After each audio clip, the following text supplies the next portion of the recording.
In today's episode, we'll delve into the shrouded saga of the Knights Templar, a medieval order that became one of the most powerful organizations in history before meeting a sudden, ominous downfall. From their auspicious beginnings in the Crusades to their dissolution shrouded in secrecy and scandal, the Templars have become the stuff of legend and folklore. Let's embark on this captivating journey to separate fact from fiction and explore the enduring mysteries of the Knights Templar. The Knights Templar was founded around 1119 in Jerusalem, shortly after the First Crusade. Comprising initially of only 9 knights, their mission was to protect Christian pilgrims traveling to the Holy Land. They were poor and few, but were supported by some of the most influential figures of the time, including Bernard of Clairvaux, a revered cleric. Within a decade, the Templars transformed into a chivalric order with a rule, hierarchical structure, and significant funding.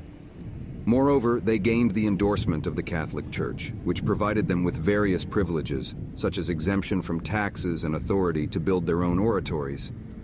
As the Crusades raged on, the Templars grew in size and power and evolved beyond their initial military scope. They became the premier fighting force in the Holy Land, going head-to-head with Muslim armies and playing pivotal roles in major battles, such as the Battle of Hattin. But they weren't just soldiers, they were also savvy financiers. The Templars developed a system that could be considered an early form of banking. Pilgrims would deposit their wealth at a Templar house before leaving for the Holy Land and then receive a letter of credit, which they could cash in at other Templar establishments. This financial acumen allowed the order to acquire immense wealth and land holdings, making them both powerful and controversial. The Templars were said to be the guardians of countless treasures and relics, the most famous of which is the Holy Grail. However, much of this remains in the realm of legend and conjecture. Their secretive ways, mysterious initiation rites, and enigmatic vaults, which were said to include denouncing Christ and spitting on the cross, led to suspicions and accusations. Many believe they had secret knowledge that they protected at all costs, a notion that has fueled many tales and conspiracy theories, including connections to the Masons.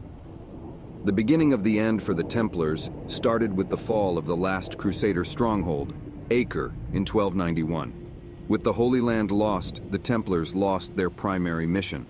They attempted to redefine themselves as a financial powerhouse and even planned new crusades, but the times were changing and their influence began to wane. By the early 14th century, French King Philip IV, who was deeply indebted to the Templars, saw an opportunity. On Friday, October 13th, 1307, a date that would contribute to the Western fear of Friday the 13th, many Templars were arrested in France. They were charged with heresy, sodomy, and various other crimes, marking the beginning of a series of gruesome trials. The trials of the Templars are infamous for their brutality, including the use of torture to extract confessions. The Grand Master of the Templars, Jacques de Molay, and many other Templars were burned at the stake. Under pressure from King Philip, Pope Clement V officially disbanded the order in 1312, ending their tumultuous existence.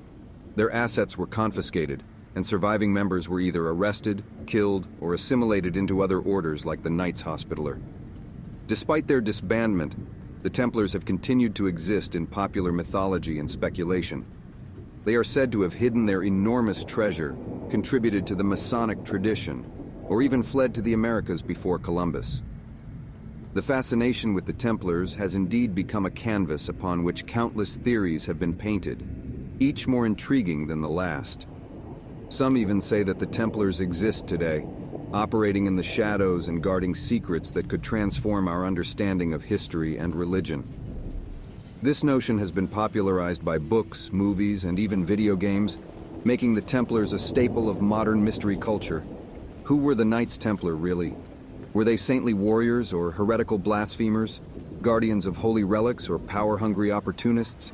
The answer is probably somewhere in between, yet the debates continue. What's certain is that the Order's history is fraught with contradictions, making it fertile ground for debate and interpretation, as well as a lasting enigma in the history of the world.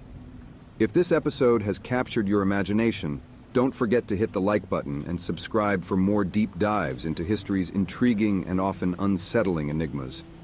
Until next time, remember, History is rarely as straightforward as it seems.